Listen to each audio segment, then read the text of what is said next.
faly manolotra ny arahaba ho antsika tsirairay avy tonga soa amin'ity fiarahana mianatra andraisana fampaherezana indray anatin'izao herinandro iaraha-mijery ny amin'ny hoe ireo etaeta lalon'ny fanahy ity fotoana manokana izay iarahantsika miresaka ny amin'ny taridalana izay nikarakarany sampana miadidin'ny vehivavy eto anivon'ny fivondrona amben'ny fiangonana adventista ny tany fafito aty amin'ny ranomasimbe indiana fa kosa natao andraisan'ny rehetra na ny lahy na ny vavy na ny lehibe na ny kely ery avy amin'Andriamanitra. Ny androany dia lohahevitra anankiray manao hoe ilay ery manova ny tontolo no iarahantsika mijery. Anboantsika an'izany dia manasa anao hoe andeha isika hanomboka azy amin'ny vavaka.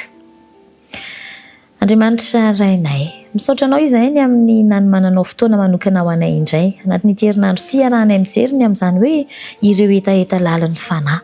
Faniriana indrindra raha ny fanahinao ary dia ny fanahinao masina no hitarika anay, hiteny aminay ary hanampy anay hatakaranay izay tianao hampitaka azo hery ary indray fitahiana ihany koa izahay. Amin'ny anaran'i Kristy nanaovanay ny vavaka. Amen. Ilay ery manova ny tontolo, iresahana ny amin'ny hoe ireo etaeta lalan'ny fanahy. Inona re ny tiana hampita amiko sy aminao indray amin'ity androany ity?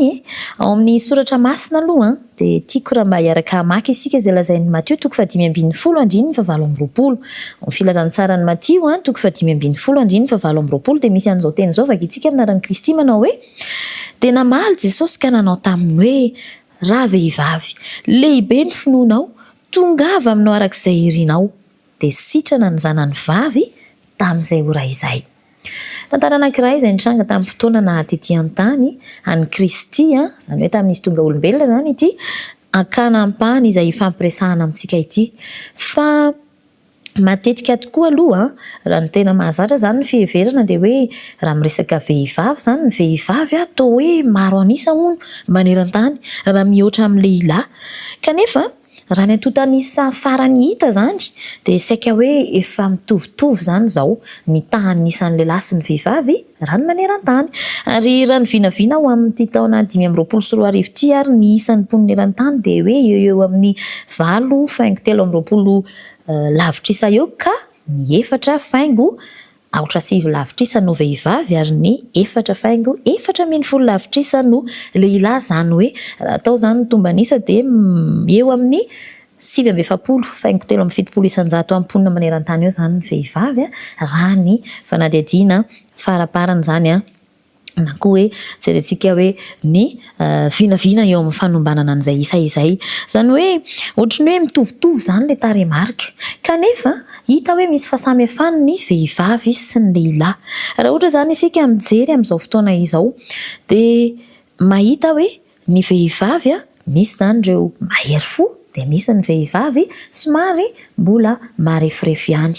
Izao no lazain'ny boky anankiray antsoina hoe tempérance chrétienne et hygiène biblique hoe azontsika atao izy ny milaza tsy hambiambambana fa ny adidin'ny vehivavy ny masina indrindra ary masina kokoa noho ny an'ny lehilahy azy. Ka aoka ho fantatry ny vehivavy izany fahamasinany ny asa napetraka tamin'izy ireo izany ary aoka hanatanteraka an'izany amin'ny tahotra izy izany hoe handray am-po. Aoka izy ireo izy hampianatra ny zanany ho tonga olona ilaina miasa ho amin'ny fanatsarana izao tontolo izao. Dia ny tiana resahana dia hoe ny mba ampitombo ny fahatsapana ao anatin'ny vehivavy fa olona manana ny maha-izy azy ny vehivavy.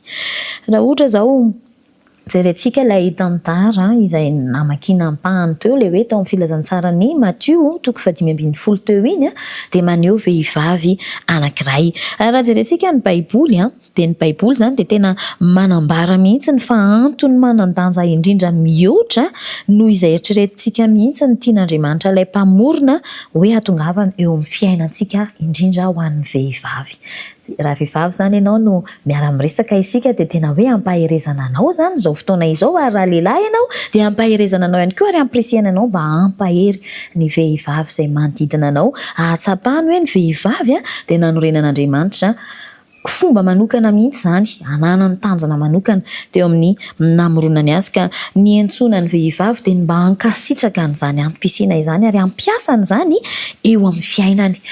Misy mpanao baolina mpilalao baolina kitra Amerikanina iray tany amin'ny taona 1790 tany ilay antsoina hoe Meryl Frost ilay niteny hoe ao ambadiky ny lehilahy iray hoy izy misy vehivavy mahery dia entina zany teniny zany mba ampirisihana ny vehivavy fa ny vehivavy tokoa raha ny namoronan'Andriamanitra azy dia olona manana kalitao ary miavaka vehivavy izay hoe manana fitiavana mandray an-tanana avy hatrany rehefa misy toe-javatra mitranga ary manana tahaka ny hoe tsindry mandry mora tohina mora taitra koa kanefa tena hoe be fihetseham-po tsara dia mampirisika antsika vehivavy mba ampiasa an'izany satria tahaka ny hery majika izany izay tombony ho an'ny vehivavy ary ampirisihana ny lehilahy mba hanohana ny vehivavy hamoahany an'izay tombam-bidy ao anatin'izay.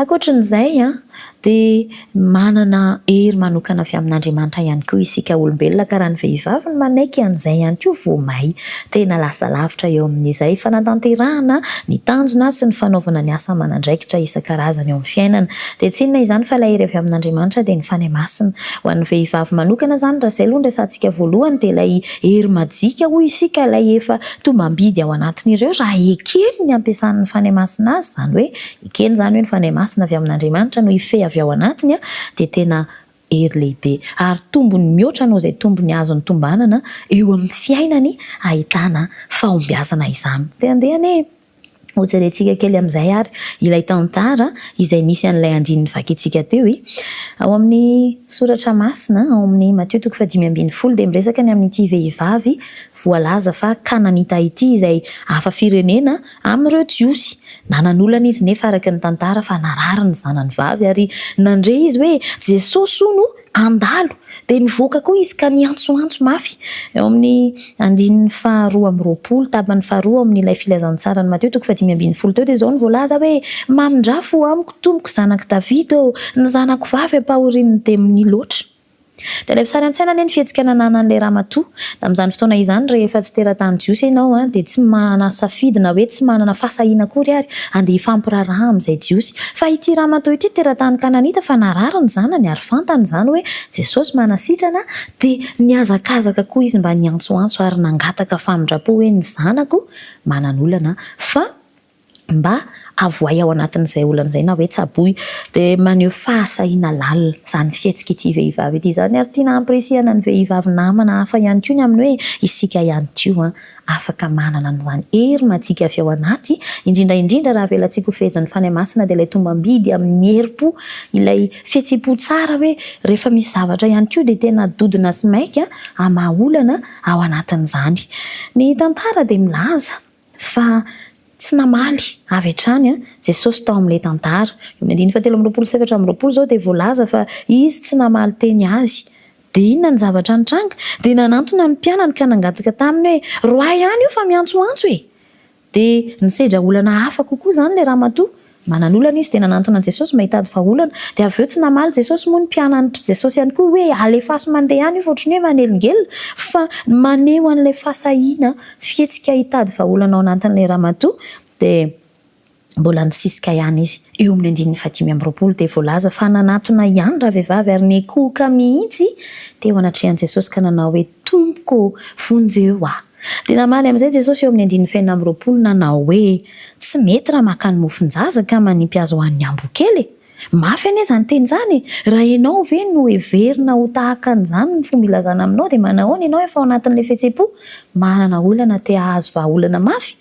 Dia eo amin'ny 7:20 nefa dia mbola naneho an'ilay fisisihana amin'ny herim-po ananan'ilay vehivavy hoe marina izany tompoko fa na dia ny ambo-kely aza mba mihinana ny sombitsombony latsaka avy amin'ny latabatra ny tompony ihany dia voadohana mihitsy ny fon'i Kristy tamin'izay fotoan'izay satria lehibe loatra ny finoan'ilay ramatoa izay nisisika dia ahazo an'izany valiny ny fangatahany hoe hamany olana dia ny fanasitranana ny zanany vavy izany ka hoy Jesosy tamin'izay fotoan'izay hoe ny finoanao no nahavovonjy anao dia hoy izy hoe tongava arak'izay herinao dia sitrana tamin'izay ora izay ilay zanany vavy ka ny lesona dia tia nampidaina ao anatin'ireo etaeta lalan'ny fanahy ny hitady famonjena amin'izay olana manjoa ao anatin'ny etaeta lalan'ny fanahy ihany koa nahita fiadanam-po amin'ny zavatra rehetra amin'izao fiainana izao fa izao andeha hoe kena ry vehivavy namana. Fa nomen'Andriamanitra tombam-bidy manokana isika dia tombam-bidy izay mitondra antsika hanao ny tsara, nanantsika fasahiana, nanantsika fihetseham-po tsara ary herim-po ihany koa hisisifana amin'izay tanjona tokony ho tratrarina, hiadivana, hiatrehana amin'ny zava-misy amin'izao fiainana izao. Dia andeha avela ho fehezin'ny fanahy masina izany mba ho hery hananana tombony mihoatra noho izay tombony ananantsika. Ary ny fahatelo, tiana tsindriana ho azy ho anao. Dia tahaka ny nen'ilay ramatoa izay nahatonga an'i Jesosy nilaza taminy mihitsiny hoe ny finoanao dia andeha ihany koa ho ampitomboana ny finoantsika ao amin'ny Kristy. Fa na dia mafy ary ny zavatra misy indraindray dia tiako milaza aminao fa fitiavana io Kristy io. Ary ny faharetana, ny fiaretana na hoe ny fananana lazonady hitolona ampinoana azahoana valiny eo aminy dia andao ho ampitomboana izany. Ka eo amin'ny Kristy dia ahazo valiny mahafa-po, ho voninahiny sy ho fifaliana hananantsika izay ilaina isika eo amin'ny fiainana tsirairay avy. Raha fitinina izany dia izao. Ny vehivavy indraindray mbola misy tsy mahatsiaro hoe manana tombam-bidy. Fa androany andao ekena ny tombam-bidy avy amin'Andriamanitra. Ary andeha ho avela fehezin'ny fanahy masina sao dia Satana indray no ampiasana izany amin'ny ratsy.